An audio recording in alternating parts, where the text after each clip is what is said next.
I'm going back.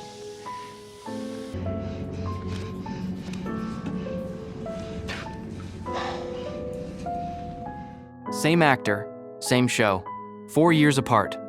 That is not a filter. That is not makeup. That is what happens when a British actor playing a Southern sheriff spends 4 years filming in Georgia heat, stops running and starts lifting, cuts his carbs, cuts his sugar, and decides that Rick Grimes needs to look like a man who could actually survive the end of the world. And he is not even the most extreme one on this list. The Walking Dead spent 11 seasons asking its cast to look like they had been living through hell. Some of them got there through discipline, some got there through circumstance, and some of them physically paid a price that went well beyond what any casting brief should reasonably ask for. Here are the transformations that actually happened, and the stories behind them that the press tours never quite told you. Number 1, Andrew Lincoln, from Love Actually to biting a man's throat out.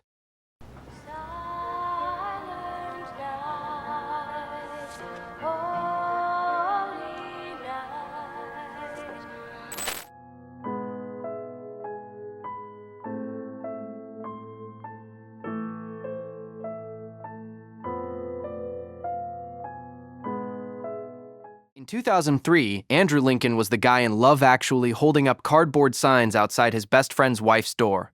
Soft-spoken, gentle, British to the bone. 8 years later, he was Rick Grimes, and by season 4, he was biting chunks out of a man's neck with his teeth. The physical journey between those two versions of the same person is something Lincoln has been honest about. He told Men's Fitness in a documented October 2014 cover interview that he turned 40, his bones started aching, and somehow in the middle of that became a leading man action hero. He described the transformation as astonishing even to himself. He had always been a runner, he said. Distance running. His trainer for season 4 told him to stop, entirely.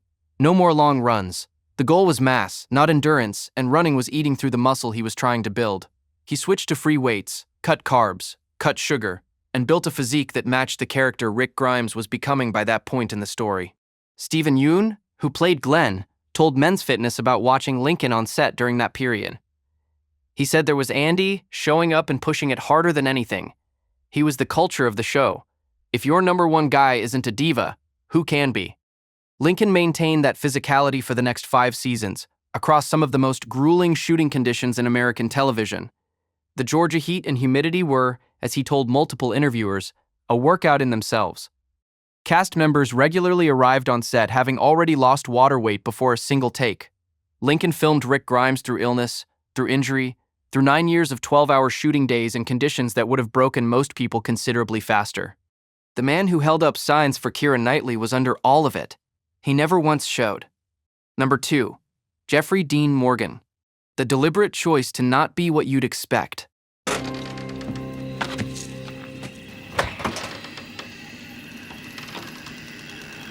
Pissing our pants yet?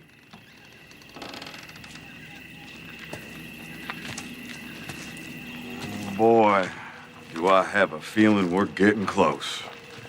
When Jeffrey Dean Morgan was cast as Negan in 2016, every comic book reader in the audience knew what they were expecting. Negan in the comics is a physical force, big, broad, a man whose body says something before his mouth does. Morgan went the other direction. Rather than bulk up dramatically for the role, Morgan made a conscious decision about what kind of threat Negan should be. He told Den of Geek in a documented interview ahead of the season 7 premiere that Negan's power came from psychology, not muscle. The bat was an extension of that. The leather jacket was an extension of that. The swagger, the language, the specific way he occupied space in a room. Morgan built all of that without building a gym body to go with it, because Negan doesn't need one. Negan wins because everyone in the room already knows he will. What that required from Morgan was something different and arguably harder than a physical transformation. He had to learn to carry absolute authority without the visual shorthand of size to back it up. He had to make you believe Negan could walk into a group of armed survivors who had been through genuine hell and have them on their knees in the dirt, without throwing a single punch, without a single shot fired. He pulled it off. 17 million people watched it happen. And then the filming of that first full episode nearly broke him. Morgan told Interview magazine in a documented October 2016 interview that filming the season 7 premiere, The Day Will Come When You Won't Be, was one of the hardest things he had done as an actor. He said at a certain point he didn't want to do it anymore. He described the episode as heavy in a way that went beyond performance. He had to get there emotionally, time and time again for 10 days of filming. When it was done, he said, "Emotionally, I was completely drained." By the later seasons, Morgan had leaned out considerably. The Negan of Dead City is visibly more athletic than the Negan who first appeared in the Season 6 finale. Whether that physical shift reflected the character's own evolution or simply Morgan's own physical trajectory across 6 years of filming, the change is documented and visible across the episodes. The deliberate choice not to be what audiences expected physically made Negan more terrifying. The later physical shift made him more complex. Both were correct decisions. Most actors only get to make one. Number 3. Lauren Cohan. The childhood insecurity that became a strength.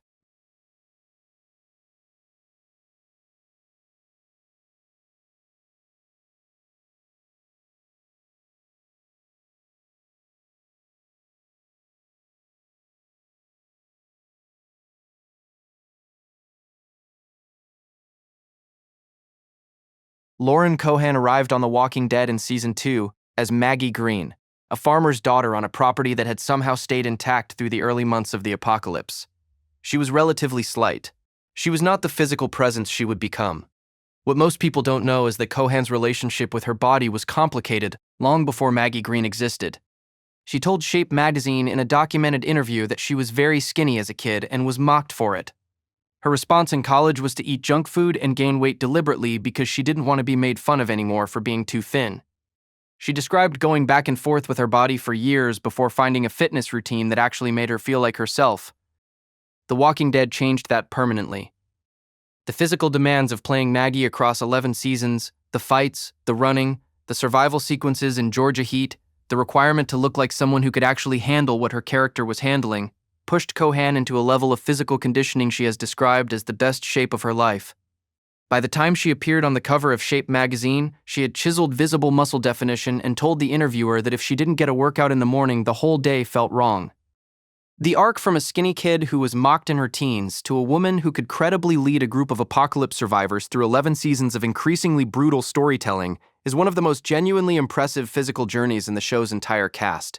And it happened because the role demanded it, not because anyone told her what to look like. She left the show after Season 8 in a salary dispute. When she came back for Season 11, she came back leaner and more capable looking than when she had left. Maggie had been gone for 2 years in real time. What came back was someone who looked like she had spent those 2 years doing something that mattered. The show never asked her to explain what. It didn't need to. You could see it. Number 4. The Walker Extras. 11 seasons of prosthetics, heat, and something nobody planned for.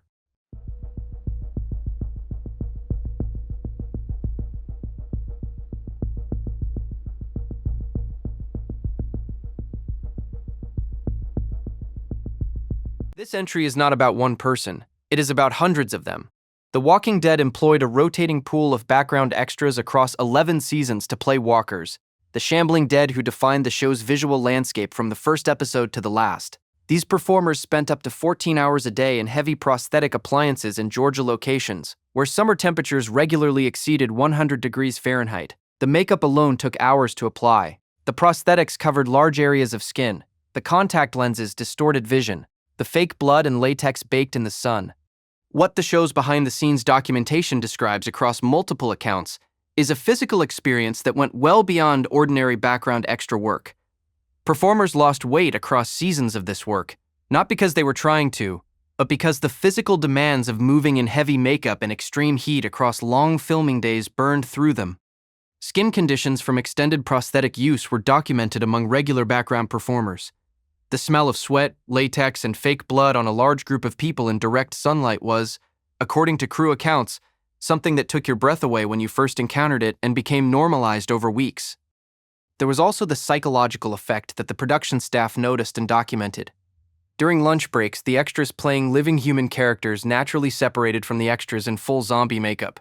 Nobody organized this. Nobody instructed it. The two groups just didn't sit together. After enough hours in that makeup, in that heat, carrying that physical weight, the boundary between performance and reality had softened in ways nobody had anticipated. These were not stars.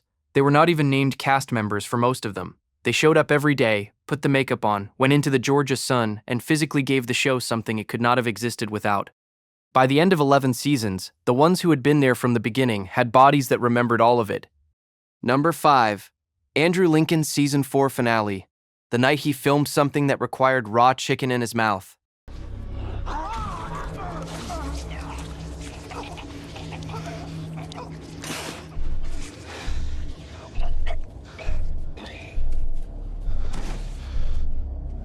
This one deserves its own entry because it sits at the intersection of physical and psychological transformation in a way that nothing else in the show's run quite matches. The Season 4 finale, titled A and aired March 30th, 2014, contains the scene where Rick bites a man's throat out with his teeth to save Carl.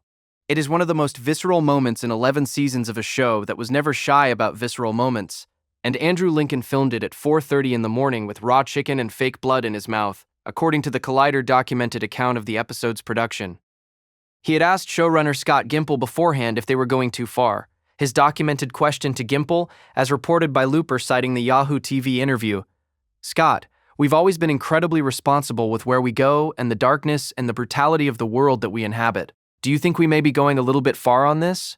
Gimple told him no. Lincoln shot it. The noise the prosthetics made when he stabbed the second attacker was graphic enough to generate noise complaints to the network, according to documented accounts of the production. The episode drew 15.68 million viewers, making it one of the most watched episodes in the show's history, according to the Season 4 Wikipedia article. The transformation that Season 4 finale represents is not just physical. It is the moment where Andrew Lincoln fully inhabited something that the clean-shaven British actor from Love Actually would have found unrecognizable. He had spent 4 years building the body, the accent, the mannerisms, and the emotional landscape of Rick Grimes. The Season 4 finale is where all of that arrived in one place at once. He had raw chicken in his mouth at 4:30 in the morning, and he made 17 million people believe it. Number 6. Norman Reedus and what a decade of being Daryl Dixon actually does to a body.